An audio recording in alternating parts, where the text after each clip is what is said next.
Alright, so today I'm going to be installing an Apple CarPlay and Android Auto module into my Skoda Rapid.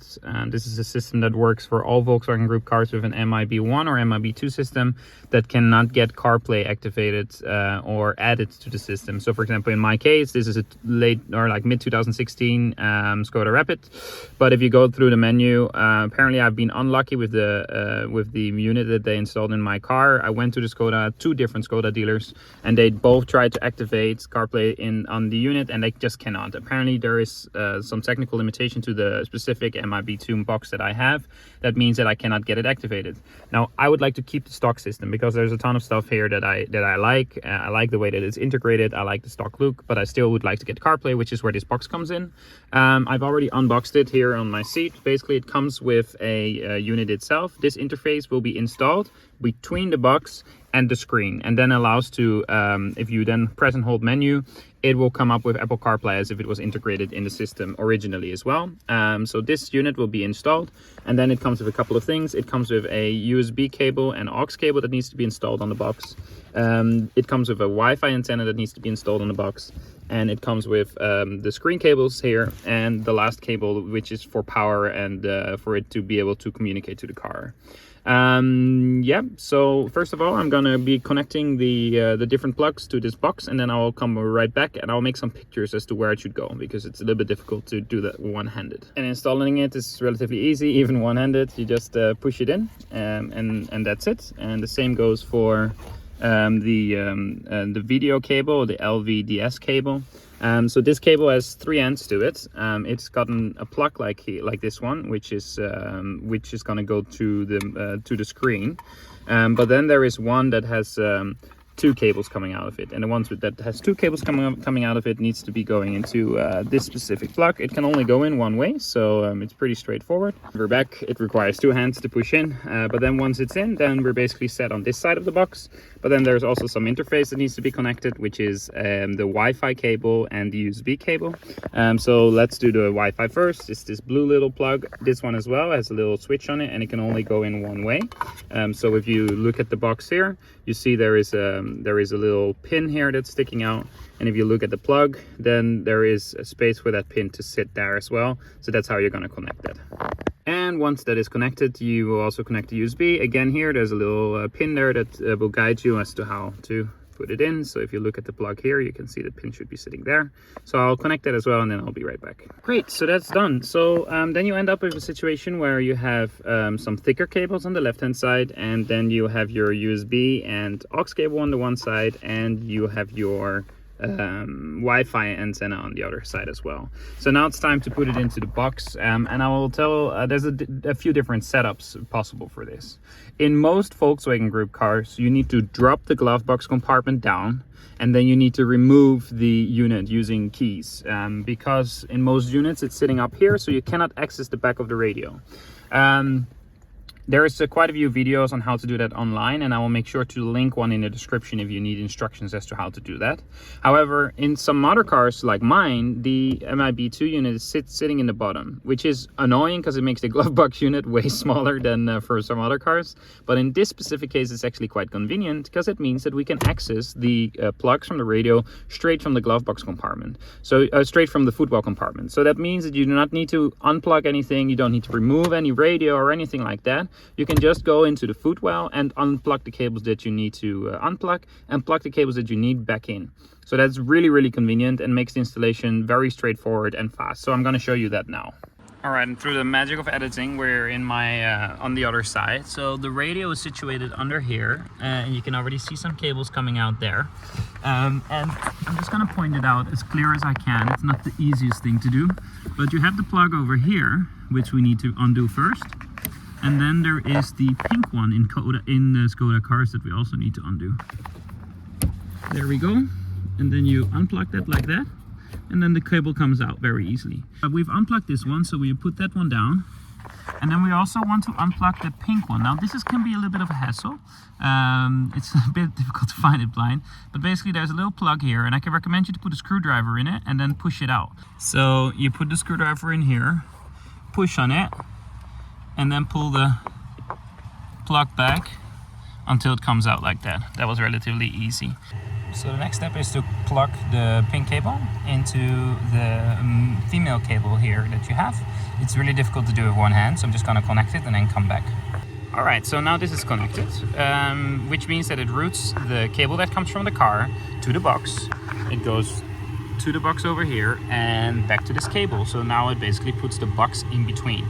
Now we're gonna plug this cable into the pink socket over here. It's important that it goes in with the clip here on the bottom. So this clip that you see there needs to be on the bottom. So you need to hold it like this and put it up there. So I'm gonna try and do that with the camera.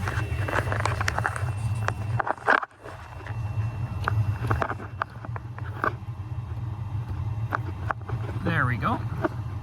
So that's nice and snug, so that's in correctly. And then we need to connect the plug over here, which I'll be doing in a second.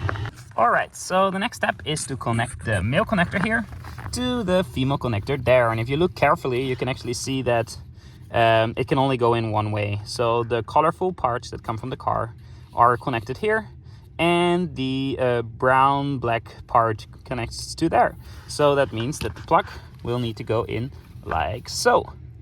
One thing to remember is that in order for this to be installed, you need to make sure that the clip on the back here is in an open position, and then you plug it in and close it. I cannot do that one-handed, so I'm going to do that right now and then get back to you.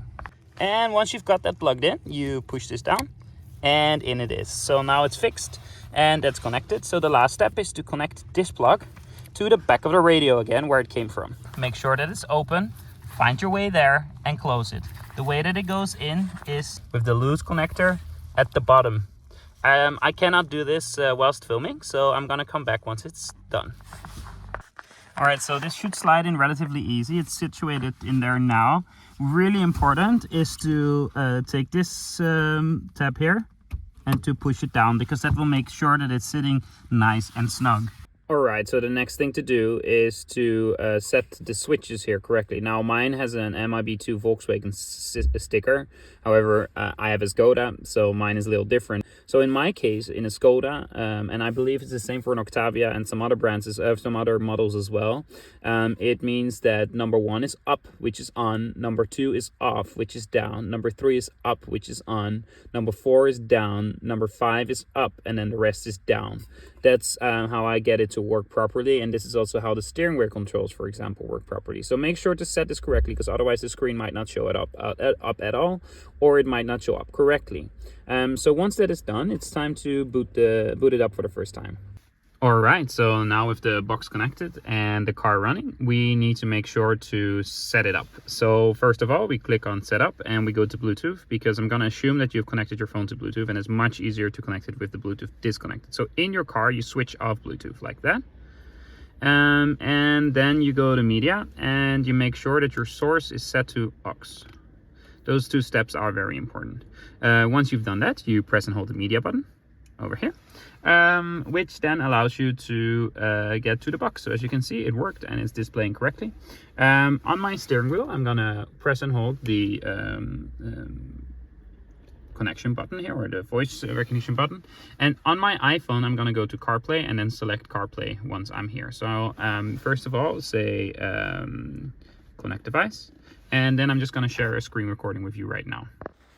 Alright, so once we're in iPhone settings, you go to General and then you go to CarPlay. Then you will see that after a while, the same code will show up. So you click on that and you say pair. And you say you want to allow it as well. And as soon as the setup is done, CarPlay will then automatically pop out on the screen and it's fully functional. I have it connected wirelessly right now, so my phone is currently not connected to any cable or anything, yet it's still working, and it seems pretty smooth. I mean, you have all the different apps here that you can go through, which is very nice. You can obviously go into, for example, maps and yeah, search whatever you want to do. And also Spotify seems to be working great, so that's really nice.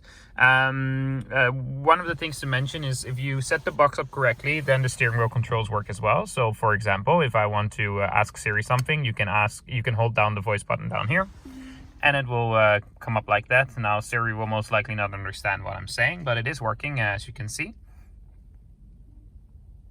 I didn't get that. Could you try again? Well, obviously she didn't get that, but I'm just gonna close that right here. So yeah, it works great. So if you want to go back to the system, like just basically the original car system, there's a couple of ways to do that. You can either press and hold the media button. You can also press and hold the button on the steering wheel here. So if I press and hold this down, then it will just go back into the normal car menu, as you can see here. And if I press and hold on it again, it will go back to the system. You can also do that with the media button here on the screen instead. So it just depends which way you would like to go back. And then I've also found out in this particular car, but apparently it's different in different models. If I press, for example, on the sound button here, it just jumps straight out. So I don't have to press and hold anything. And then by pressing the button on the steering wheel, I can just pop back in. Reverse should automatically be registered. I'm currently having some trouble with that in my own car, so I need to figure out how to set it up. And then other than that, there's obviously, like I also said in the beginning of the video, there is CarPlay, but there is also Android Auto. So if you press and hold down the menu button whilst you are in the box, you can see that there's iOS, which I'm on right now, but there's also Android and some other functions in this system as well. So if you go, for example, down into settings, then you have the audio settings, wireless CarPlay settings, wireless Android Android Auto settings, and also some advanced features, for example. So about you can do automatic switching between your parking sensors, etc. So that is pretty convenient.